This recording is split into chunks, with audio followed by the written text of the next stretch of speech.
VDD चाळकऱ्यांना पुठ्ठ्याच्या नको खऱ्या किल्ल्या द्या, आदित्य ठाकरे यांची मागणी. बीडीडी चाळ किल्ली वाटपावर टीका.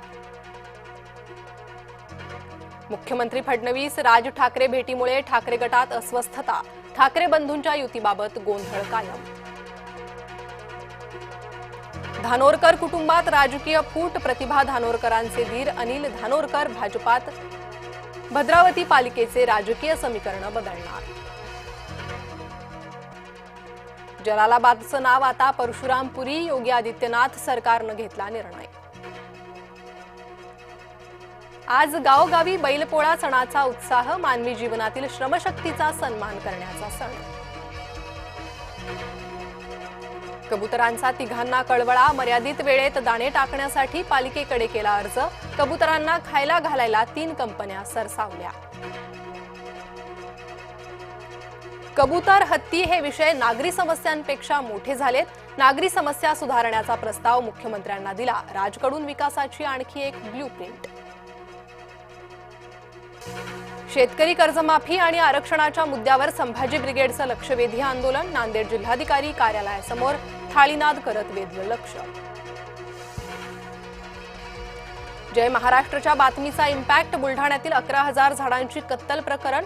विनापरवानगी झाडं कापणाऱ्यांना कायदेशीर कारवाई होणार.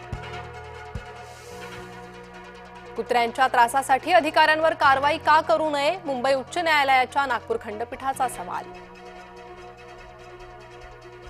राज्यात 20,12,000 हेक्टर क्षेत्रावरील पिकांचं नुकसान. कृषी विभागाकडून प्राथमिक अंदाज जाहीर. नाशिकमध्ये पाऊस थांबला, मात्र गावात पाणी भरलेलंच. गंगापूर धरणातून विसर्ग वाढवल्यानं जागोजागी पाणी तुंबलं. रामकुंड आणि गोदा घाट पाण्यात. उजनी आणि वीर धरणातून मोठ्या प्रमाणात पाण्याचा विसर्ग. पंढरपुरात पूरस्थिती. व्यासनारायण झोपडपट्टी, अंबिकानगरमधील घरात शिरलं पुराचं पाणी. नांदूर मधमेश्वर धरणातून 8 वक्रकार गेटच्या माध्यमातून 45,765 क्युसेक पाण्याचा विसर्ग. नदीकाठच्या गावांना सतर्कतेचा इशारा. शहापुरात खड्ड्यांचा अनोखा निषेध. युवकानं चक्क खड्ड्यातील घाण पाण्यानं धुतलं तोंड. पाकिस्तानचे माजी पंतप्रधान इम्रान खान यांना 8 प्रकरणांमध्ये जामीन मंजूर. मात्र 9व्या खटल्यातील जामीन अर्जावर निकाल प्रलंबित असल्यानं तूर्त मुक्काम तुरुंगातच. जीएसटीच्या 5% आणि 18% स्लॅबला मंत्रिगटाची मान्यता. आता 4 ऐवजी फक्त 2 स्लॅब असतील.